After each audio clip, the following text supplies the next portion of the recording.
Hi, ഇന്ന് ഒരു beef അച്ചാറിൻ്റെ റെസിപ്പിയാണ്.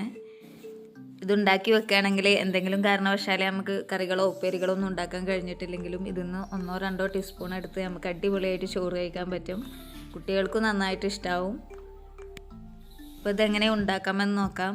1 കിലോ ബീഫ് കൊണ്ടാണ് ഞാനിത് ഉണ്ടാക്കുന്നത്.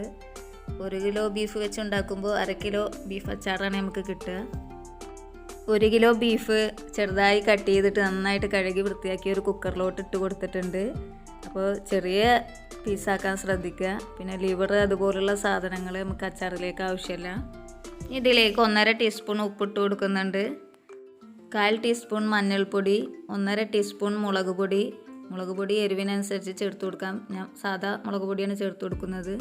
3/4 ടീസ്പൂൺ ബീഫ് മസാല, ഇതെല്ലാം ചേർത്ത് നന്നായിട്ടൊന്ന് മിക്സ് ചെയ്ത് കൊടുക്കാം. ഇതിലേക്ക് ഒട്ടും തന്നെ വെള്ളം ചേർത്ത് കൊടുക്കുന്നില്ല.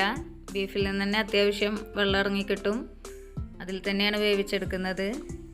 ഇതൊരു 5-6 വിസിൽ വരുന്നവരെ വേവിച്ചെടുക്കാം. ഒരുപാട് വെന്ത് കുഴയേണ്ട ആവശ്യമില്ല. കുക്കറിൻ്റെ പ്രഷറിനനുസരിച്ചും ഫ്ലെയിമിനനുസരിച്ചും വിസിലിൻ്റെ എണ്ണത്തിൽ മാറ്റം വരാം, അത് ശ്രദ്ധിക്കുക. 5 വിസിലായപ്പോൾ ഞാൻ ഫ്ലെയിം ഓഫ് ചെയ്തിട്ടുണ്ടായിരുന്നു. അപ്പോൾ അതിൽ തന്നെ കുറച്ച് വെള്ളം കൂടി ഉണ്ടായിരുന്നു, അത് ഞാൻ വറ്റിച്ചെടുത്തിട്ടുണ്ട്. ഈ ബീഫ് ഒന്ന് ഫ്രൈ ചെയ്തെടുക്കണം. അതിനായിട്ട് ഞാനൊരു സോസ് പാൻ സ്റ്റൗവിൽ വെച്ച് കൊടുത്തിട്ടുണ്ട്. അതിലേക്കൊരു ഏകദേശം 1/2 കപ്പോളം വെളിച്ചെണ്ണ ഒഴിച്ചു കൊടുക്കാം.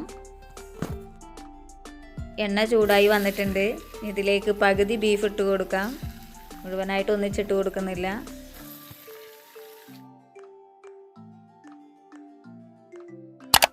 ഇടയ്ക്കിടയ്ക്ക് ഇതൊന്ന് ഇളക്കി കൊടുക്കണം. ബീഫ് അത്യാവശ്യം ഫ്രൈ ആയി വന്നിട്ടുണ്ട്. നമുക്കിത് ഈ എണ്ണയിൽ നിന്ന് വേറൊരു പാത്രത്തിലേക്ക് മാറ്റി കൊടുക്കാം.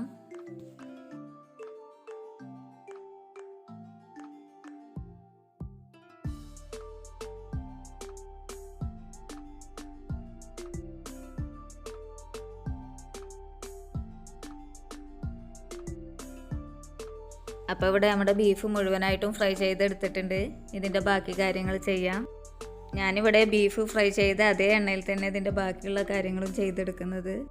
ബീഫ് ഫ്രൈ ചെയ്തതിൻ്റെ പൊടികൾ അതിലുണ്ടായതുകൊണ്ട് തന്നെ അത് അരിച്ചെടുത്തിട്ടുണ്ട്. അപ്പോൾ അച്ചാർ കുറച്ചധികം സൂക്ഷിക്കണം എന്നുണ്ടെങ്കിൽ നല്ലെണ്ണയിൽ ചെയ്താൽ മതി.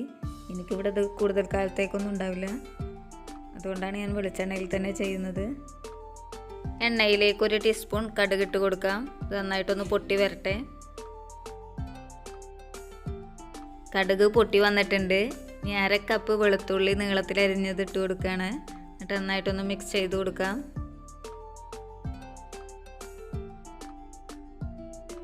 ഇതിലേക്ക് 1/2 കപ്പ് ഇഞ്ചി ചെറുതായി അരിഞ്ഞത് ചേർത്ത് കൊടുക്കാം.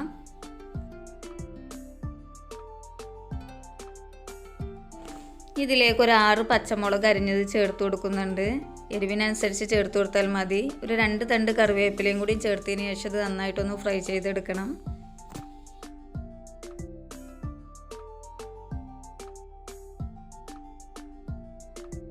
ഇത് അത്യാവശ്യം മൂത്ത് വന്നിട്ടുണ്ട്. ഈ ഫ്ലെയിം ഒന്ന് കുറച്ച് വെച്ച് ഇതിലേക്ക് പൊടികൾ ചേർത്ത് കൊടുക്കാം. ഉലുവ വറുത്ത് പൊടിച്ചത് 3/4 teaspoon, 1/2 teaspoon garam masala, 1/2 teaspoon വലിയ ജീരകം പൊടിച്ചത്, 1/2 ടീസ്പൂൺ കായംപൊടി, 3 ടേബിൾ സ്പൂൺ മുളക് പൊടി. കാശ്മീരി മുളക് പൊടി വേണമെങ്കിലും ചേർത്ത് കൊടുക്കാവുന്നതാണ്. ഇതിൻ്റെ പച്ചമണം മാറുന്നത് വരെ നന്നായിട്ടൊന്ന് വഴറ്റിയെടുക്കാം.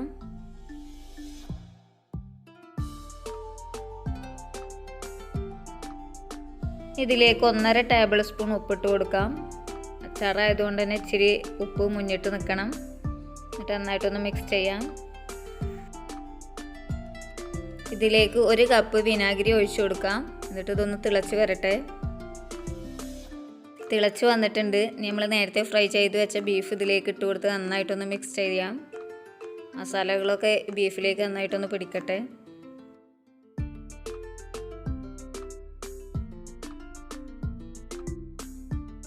ബീഫ് ഇട്ടതിന് ശേഷം ഇത് തിളച്ച് വന്നിട്ടുണ്ട്. ഇനി നമുക്ക് ഫ്ലെയിം ഓഫ് ചെയ്ത് കൊടുക്കാം. അപ്പോൾ ഇതിൽ അത്യാവശ്യം ഗ്രേവിയൊക്കെ ഉള്ള പോലെ തോന്നും. ഇതൊന്ന് തണുത്ത് കഴിഞ്ഞാൽ തിക്കായി വരും. ഈ സമയത്ത് നമ്മൾ ഉപ്പ് നോക്കുകയാണെങ്കിൽ ഒരു ഇച്ചിരി അധികം ഉള്ളത് പോലെ തോന്നും. അച്ചാർ സെറ്റായി കഴിയുമ്പോൾ കറക്റ്റ് ഉപ്പായിരിക്കും. ഇത് വെള്ളമായം ഒട്ടും ഇല്ലാത്തൊരു ഗ്ലാസ് ബോട്ടിലേക്ക് ആക്കി കൊടുക്കാം. അപ്പോൾ വീഡിയോ ഇഷ്ടമായിട്ടുണ്ടെങ്കിൽ തീർച്ചയായിട്ടും ലൈക്ക് ചെയ്യുക, കമൻറ്റ് ചെയ്യുക, സബ്സ്ക്രൈബ് ചെയ്യുക.